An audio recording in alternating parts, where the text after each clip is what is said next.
যুক্তরাষ্ট্রের সঙ্গে বাণিজ্য চুক্তি নিয়ে হাঁটাহাঁড়ি ভেঙেছিল পররাষ্ট্রমন্ত্রী খলিলুর রহমান। বলেছিলেন চুক্তি করার আগে বিএনপি ও জামাতের সম্মতি ছিল, কিন্তু 180 ডিগ্রি অ্যাঙ্গেলে ঘুরে জামাত দাবি করছে কোনো আলোচনাই হয়নি। তাহলে কে সত্য বলছে, জামাত নাকি খলিলুর রহমান? আর সবচেয়ে বড় প্রশ্ন হলো বিএনপি কেন এখন পর্যন্ত নীরব? সম্প্রতি যুক্তরাষ্ট্রের সঙ্গে একটি গুরুত্বপূর্ণ বাণিজ্য চুক্তি করেছে বাংলাদেশ। এই চুক্তির আলোচনা শুরু হয়েছিল অন্তর্বর্তী সরকারের সময়। চুক্তিটি স্বাক্ষর হয় নির্বাচনের ঠিক 3 দিন আগে, 9 মার্চ। এখানেই শুরু হয় বিতর্ক, কারণ অনেক বিশ্লেষক প্রশ্ন তুলেছেন একটি অনির্বাচিত অন্তর্বর্তী সরকার কি করে এত বড় চুক্তি করতে পারে। তবে মোহাম্মদ ইউনূসের জাতীয় নিরাপত্তা উপদেষ্টা, বর্তমান বিএনপি সরকারের পররাষ্ট্রমন্ত্রী খলিলুর রহমান দাবি করছেন এই চুক্তি হঠাৎ করে হয়নি, বরং প্রায় 1 বছর ধরে আলোচনা চলেছে। তার দাবি অনুযায়ী 2025 সালের ফেব্রুয়ারিতে প্রথম যুক্তরাষ্ট্রের সঙ্গে আলোচনা শুরু হয়। এরপর এপ্রিল থেকে জুলাই পর্যন্ত ধারাবাহিক আলোচনা চলে। তিনি আরও বলেছেন বিএনপি ও জামাত সম্মতি দিয়েছিল, এমনকি যুক্তরাষ্ট্রের পক্ষ থেকেও 2 দলের নেতার সঙ্গে কথা বলা হয়েছিল। কিন্তু জামায়াত আমির শফিকুর রহমান সম্পূর্ণ ভিন্ন কথা বলছেন।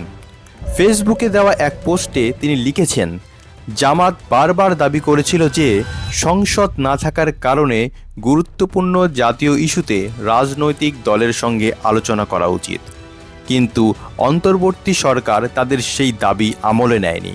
অর্থাৎ তার দাবি এই চুক্তি নিয়ে জামাতের সঙ্গে কোনো আলোচনা হয়নি। তাহলে কে সত্য বলছে?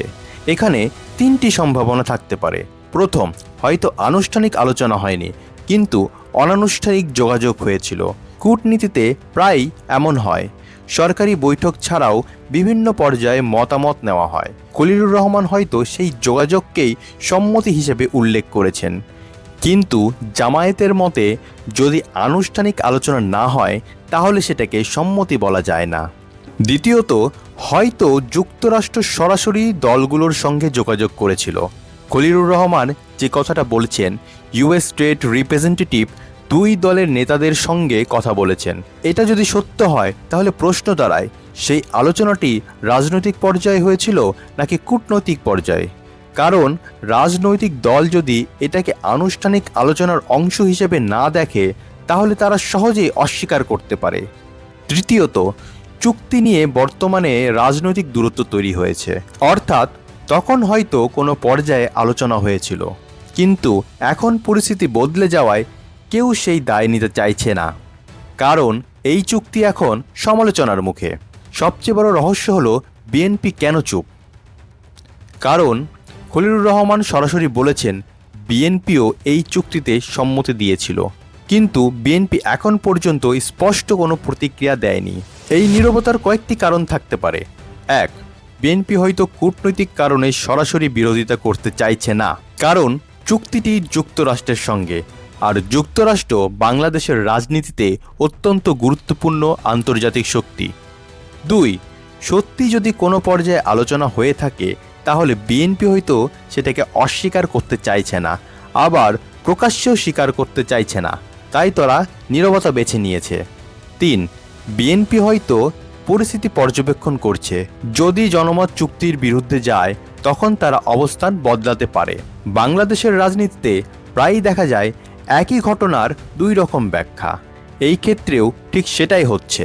একদিকে সরকারের দাবি সবকিছু আলোচনা করেই হয়েছে, অন্যদিকে জামায়াতের দাবি তাদের সঙ্গে কোনো আলোচনাই হয়নি।